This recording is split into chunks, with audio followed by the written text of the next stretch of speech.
नाही, उलट सरांना जयची बाजू पटली. मग बरंच झालं की.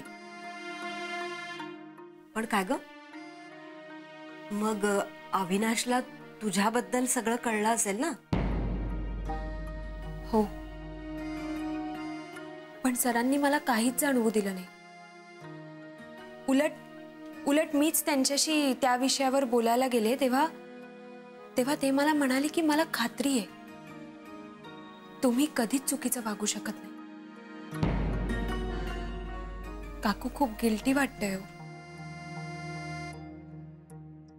नाही, अगं तुला गिल्टी वाटायची काहीच गरज नाहीये. तो विचारच मनातनं काढून टाक तू.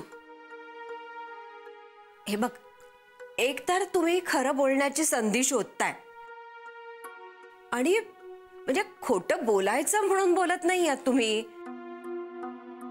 तर परिस्थिती तुम्हाला खरं बोलू देत नाहीये, हो की नाही?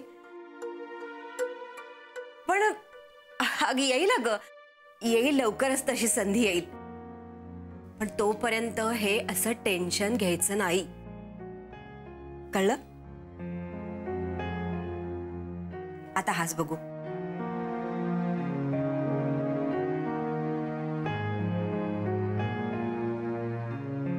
निघा आता, उशीर होतोय ना. हो.